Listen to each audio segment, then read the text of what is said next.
Assalamualaikum dan salam sejahtera. Kita teruskan sesi PDPA kita pada hari ini dengan subtopik yang keempat iaitu perbezaan strategi kuasa barat untuk menguasai negara kita.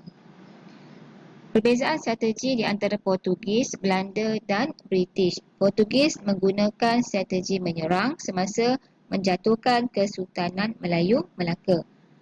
Belanda menggunakan serangan fizikal, perjanjian dan pakatan untuk mendapatkan tanah jajahan, manakala British menggunakan diplomasi berdasarkan isu dan faktor setempat. Strategi kuasa barat untuk meluaskan kuasa di negara kita.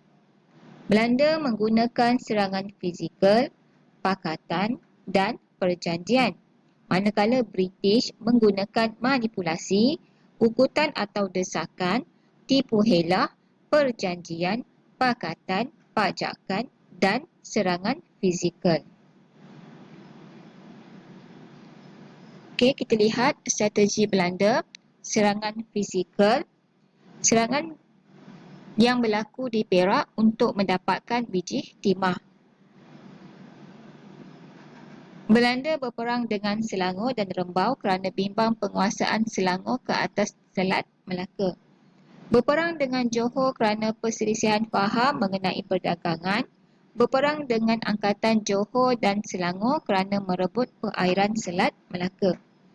Dan yang terakhir, berperang dengan Angkatan Selangor di Kuala Selangor. Untuk strategi perjanjian pula, Belanda telah mengadakan perjanjian dengan negeri Perak untuk mendapatkan biji timah. Mengadakan perjanjian dengan Selangor dan Sultan Ibrahim setuju untuk menjual biji timah kepada Belanda. Untuk strategi pakatan pula, Belanda telah mengadakan pakatan dengan Johor untuk mengalahkan Portugis di Melaka dan berpakat dengan British untuk memeterai perjanjian Inggeris-Belanda pada tahun 1824. Okey, kita lihat strategi British menguasai negara kita. Ada 7 strategi yang digunakan oleh British. Yang pertama ialah manipulasi, di mana British menjadikan masalah perebutan tata di Perak untuk menguasai negeri Perak. Serangan Lanun dan kejadian Lanun merompak kapal dagang British dan serangan rumah api di Tanjung Rajado menjadikan isu ini untuk British masuk ke negeri Selangor. Dan juga konflik yang berlaku di antara dua pembesar di Sungai Ujong Negeri Sembilan. Strategi yang kedua ialah tipu helah, di mana British menggunakan tipu helah untuk mendapatkan Pulau Pinang dan Francis-Light menipu Sultan Kedah. Strategi yang ketiga iaitu pakatan, di mana British berpakat untuk mendapatkan Melaka dan mengadakan perjanjian Inggeris-Belanda dengan Belanda pada tahun 1824, dan melalui pakatan ini British mendapatkan Melaka dan Belanda mendapatkan Bangka Hulu. Strategi yang keempat iaitu ugutan atau desakan, di mana British mendesak Sultan Selangor dan Pahang untuk menerima residen bagi menasihati pentadbiran negeri masing-masing. James Brooke pula mendesak Sultan Brunei untuk menuntut dirinya sebagai Raja Sarawak.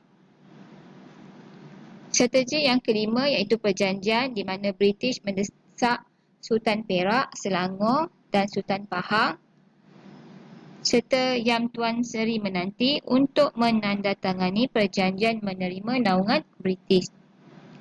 Manakala Sultan Brunei pula bersetuju untuk mengiktiraf James Brooke sebagai Raja Sarawak yang merdeka.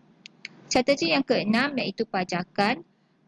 Melalui pajakan dan pemberian piagam syarikat British Utara Borneo, British berjaya meluaskan pengaruhnya ke atas Sabah. Dan strategi yang terakhir, serangan fizikal, di mana keengganan penghulu Naning iaitu Dor Said tunduk kepada kekuasaan British di Melaka menyebabkan British menyerang Naning.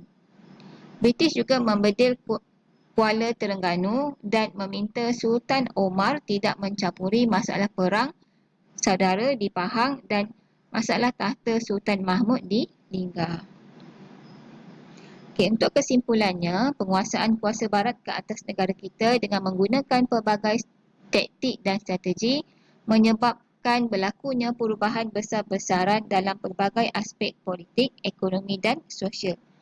Oleh itu, kita sewajarnya mengambil iktibar daripada kerakusan kuasa barat tersebut yang bersedia berbuat apa-apa sahaja demi mencapai matlamat. Setiap rakyat haruslah bersatu padu, bermuafakat, bekerjasama memajukan ekonomi negara dan sentiasa bersiap siaga menangani ancaman negara demi mengekalkan kedaulatan negara kita. Okey, itu saja daripada saya. Sekian, terima kasih.